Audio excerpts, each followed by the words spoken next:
A normal bottle of perfume costs about $40. Some perfumes cost $2,000. Same purpose. A few sprays in the morning, and by the afternoon, the scent is already fading. So why would anyone pay 50 times more for something that disappears in a few hours? At first glance, it sounds ridiculous. Perfume is invisible. You can't see it. You can't measure it easily. And once it's sprayed, it slowly fades away. So what exactly are people paying for? Rare ingredients? Luxury branding? A fancy bottle? Or something deeper hiding behind that price tag? Because when a perfume costs $2,000, the price is rarely about the smell alone. It's about craftsmanship, rarity, strategy, and psychology all layered together.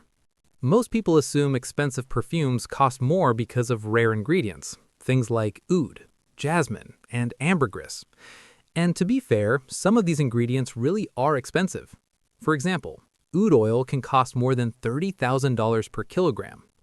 Oud comes from agarwood trees that grow in parts of Southeast Asia. But here's the catch. The tree only produces oud when it becomes infected with a certain type of fungus.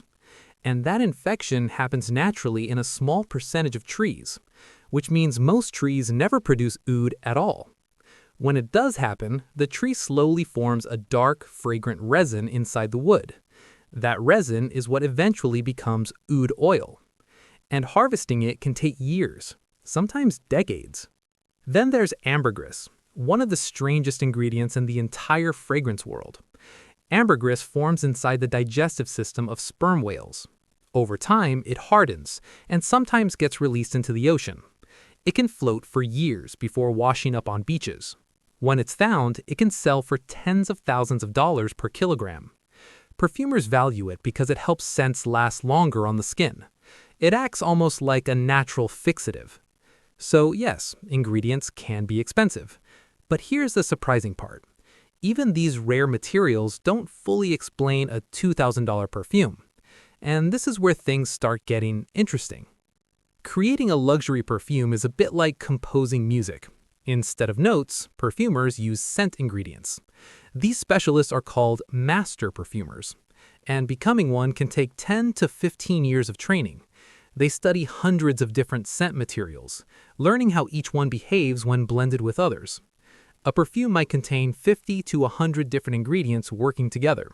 Top notes, middle notes, base notes, each layer revealing itself slowly over time. The first scent you notice might last only 10 minutes. Then the middle notes take over for a few hours.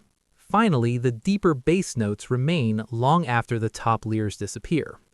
Designing this sequence takes incredible skill. So, a small change in a perfume's formula can completely alter its scent. But the price? That's about much more than just ingredients or craftsmanship. Luxury brands carefully control supply. They produce limited batches, sell in select boutiques, and build a story around each fragrance. Scarcity creates desire. Exclusivity drives demand.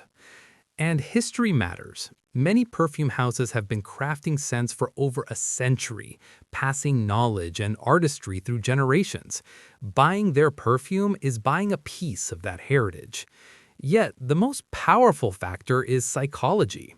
A $2,000 perfume signals taste, status, and individuality. It's invisible, intimate, and personal, a subtle statement about who you are. At the end of the day, a luxury perfume isn't just about smelling good. It's about rarity, craftsmanship, heritage, strategy, human psychology. It's about owning something unique, something special, something that tells a story you carry with you. So the next time you see a perfume priced at $2,000, remember this: you're not just buying a fragrance, you're investing in art, history, exclusivity, and the human desire to own something extraordinary.